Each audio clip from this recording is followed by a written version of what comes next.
Let's talk football. कल एक major news break हुई कि अलेक्जेंडर इसाक ने ट्रांसफ़र रिक्वेस्ट भेज दिया न्यूकासल को कि अब वो इस क्लब के लिए नहीं खेल सकते और वो अपने ऑप्शंस एक्सप्लोर कर रहे हैं।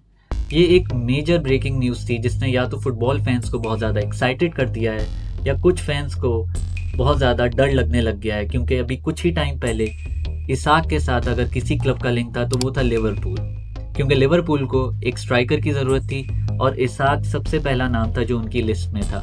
जब उन्होंने न्यूकासल को इसाक के लिए अप्रोच किया तो वहाँ से सीधा जवाब आया कि नहीं, इसाक अवेलेबल ही नहीं है, ही इज़ अनटचेबल। जबकि न्यूकासल एकी टैके के लिए जा रही थी alongside having Isak as their main striker. Interestingly जब लिवरपूल को ये सिचुएशन का पता चला तो उन्होंने as an alternative to Isak target किया एकी टैके को, और अभी रिसेंटली ये साइनिंग कंप्लीट हुई है। एक बड़ी साइनिंग लिवरपूल के लिए, एक ऐसा स्ट्राइकर जो कि बहुत ही हाई पोटेंशियल रखता है। लेकिन अब कल की न्यूज़ के बाद हर चीज़ बदल गई है। लिवरपूल का लिंक फिर से आ रहा है इसाक के साथ, और जिस पोजीशन में पहले न्यूकासल थी अब लिवरपूल आ गई है। लेकिन यहीं पे एक चीज़ समझ नहीं आती कि अगर इसाक अवेलेबल हो सकते थे तो जब लिवरपूल ने अप्रोच किया था इनिशियली तो तब न्यूकासल ने नो क्यों किया, और अब अगर वो इसाक को बेच सकते हैं और उसका ऑल्टरनेट सर्च कर रहे हैं ऑलरेडी, जिसमें इंटरेस्टिंगली बेंजामिन सेस्को का नाम सबसे ऊपर आ रहा है, तो क्या उन्होंने एकी टेके को एज अ रिप्लेसमेंट नहीं सोचा था जबकि न्यूज़ आ रही थी कि वो उसमें बहुत ज़्यादा इंटरेस्टेड थे? तो क्या ये डील उसी वक्त क्रैक नहीं हो सकती थी कि Ekitike to Newcastle and Isak to Liverpool? लेकिन ऐसा हुआ नहीं। इसीलिए ये समझना बहुत मुश्किल हो रहा है कि क्या इसाक लिवरपूल ही जाएंगे, क्योंकि अगर यही होना था तो ये कुछ टाइम पहले भी हो सकता था। और क्या लिवरपूल इसाक जैसे स्ट्राइकर को मिस कर देगी नोइंगली कि वो उनकी ट्रांसफ़र लिस्ट में सबसे पहला नाम थे? तो ये अभी आने वाले वक्त में देखना बहुत ही इंटरेस्टिंग होगा। अगर हम रियलिस्टिकली बात करें कि इसाक जैसे स्ट्राइकर को कौन से क्लब्स हैं जो अफोर्ड कर सकते हैं, ऑल्दो हर क्लब तो इस अपॉर्चुनिटी को ग्रैब करना चाहेगा, लेकिन जो प्राइस टैग है इसाक का, दैट मीन्स के बहुत कम ही क्लब्स हैं जो वो अफोर्ड कर सकते हैं, जिसमें आपके सऊदी लीग के क्लब्स आ जाएंगे। Apart from that real Madrid एक इंटरेस्टिंग ऑप्शन हो सकता है, क्योंकि अभी रिसेंटली उन्होंने एम्बापे को किट नंबर 10 दे के ये इंडिकेट तो किया है कि वो उनके लिए एज अ स्ट्राइकर नहीं खेल सकते।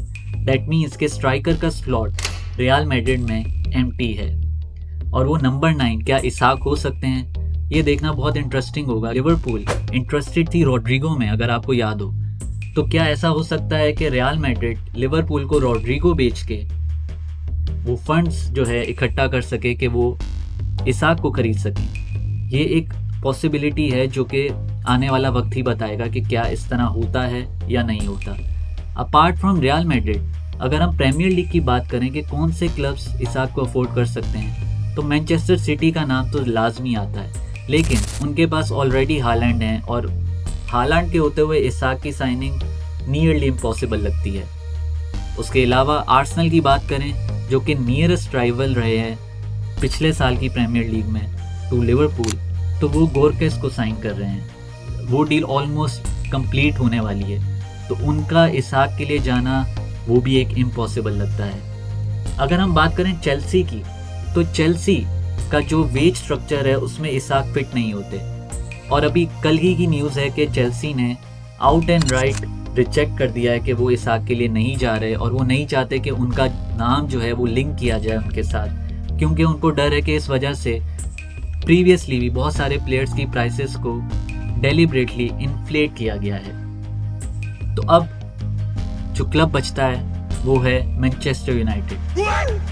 नहीं, मैं मजाक कर रहा हूँ। मैनचेस्टर यूनाइटेड तो किसी को भी नहीं खरीद पा रही, तो इसाक को वो कैसे खरीदेंगे? इसाक रियलिस्टिकली लिवरपूल अभी भी जा सकते हैं, और ये पॉसिबिलिटी जो है ये प्रीमियर लीग क्लब्स के लिए, खास करके वो क्लब्स जो लिवरपूल के साथ डायरेक्ट compete कर रहे हैं, उनके लिए बहुत ही ज़्यादा स्केरी होने वाला है। आप इमेजिन करें कि आपका striker option Isak and then backup में एकी टेके, ये दो लीथल स्ट्राइकर एक ही क्लब में अलॉन्ग साइड एक स्टेटमेंट साइनिंग जो लिवरपूल ऑलरेडी कर चुकी है in the name of Florian Wirtz, और फिर उन्होंने अपने तकरीबन सारे वो स्पॉट्स कवर कर लिए हैं जो उनको करने थे। राइट बैक ट्रेंट के जाने के बाद उन्होंने एक बहुत ही हाई पोटेंशियल राइट बैक खरीदा फ्रिम्पोंग की उसमें। फिर देन रॉबर्टसन के बैकअप में इनफैक्ट रॉबर्टसन की जगह उन्होंने कर्केस को साइन किया। और फिर फ्लोरियन विर्ट्ज जैसा प्ले मेकर अगर इसाक के साथ लिंकअप अगर हो रहा है तो ये बहुत ही ज़्यादा लीथल कॉम्बिनेशन बन सकती है लिवरपूल के लिए। और बेसिकली इस साइनिंग के बाद तो ये कहना बहुत ईजी हो जाएगा कि लिवरपूल आने वाले वक्तों में प्रीमियर लीग को डोमिनेट कर सकती है। दैट इज़ वाई ये एक बहुत इंटरेस्टिंग न्यूज़ है जिस पे हमें आने वाले दिनों में नज़र रखनी पड़ेगी कि इसाक किस क्लब के लिए साइन करते हैं, क्योंकि इसका बहुत ही मेजर इम्पैक्ट आने वाला है उस क्लब पे भी और उनके राइवल क्लब्स पे भी। Till then take care, good bye.